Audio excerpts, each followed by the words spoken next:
what I notice is that, and this has been happening for a long, long time now, but I will get, I get new feelings, new sort of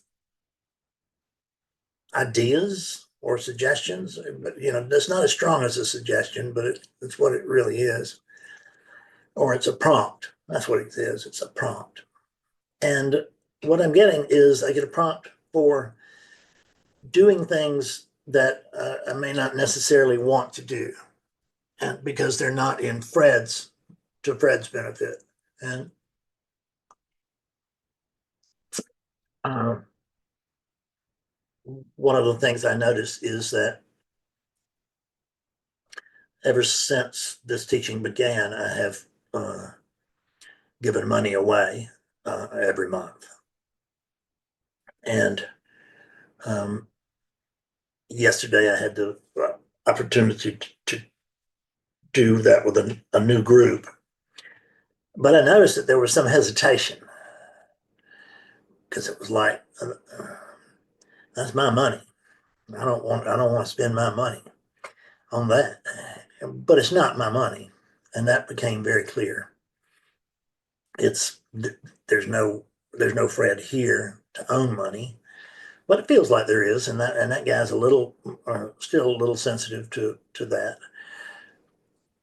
Nonetheless, I went ahead and I did it, and I did it for more than I had planned, and which just I didn't, and then just like the mouse just did it, clicked the one thing instead of another, and I felt very good about that when it was done, but there was still, damn, when are you going to quit giving money away?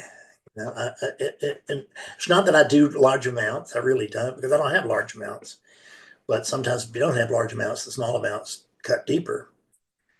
And I remember, as I've told this story before, when I was in a supermarket, this is the first time this really happened to me. I was in a supermarket in line behind a couple, and it was they had a full cart, and they had groceries in it, and they had Christmas stuff in it. And when it finished ringing up, I was at Walmart, and when it finished ringing up, they didn't have enough money to cover the bill. It wasn't outrageous, but but they didn't have quite enough. And so they started to put stuff onto the counter so the woman could take it off of their tab, whatever. And it just struck me as terrible. And I said, go ahead and let them have what they want, and I'll pay for it. I'll pay for the balance. And I did that, and they were so sweet, and they were just so thrilled, and I was just feeling so good about what a nice guy I was. And I walked out into the parking lot, and the first thought that came to my mind was, "What in the hell are you doing?" And so that's a that's a good thing to have happen, because you've really gone against the the the normal order of things in order to express the truth. It's not enough just to know the truth. We have to willingly express it. It doesn't mean we need to teach, doesn't mean we need to give away money or anything else. But we have to be willing to be there in that gap um, if there's a need, if somebody's hurting or whatever. They may not want, it may not be appropriate to bring non-dual teaching to their attention. It may be, but it may not be. If it is, we can share that, but more commonly it won't be. And so that doesn't stop me from being just a friend, being just trying to be something I wasn't very much of prior to getting sober, which was a nice guy.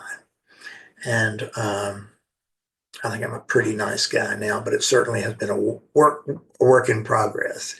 And I'm only and I won't go so far as to just how pleasant I think I am or anything, because it's just that comparatively, compared to when I was who I was before, there's been a lot of change, but there was a whole lot of room for change. I used to tell people, yeah, you guys are starting out from the ground and working your way back up. I'm working from a hole, and that's the truth.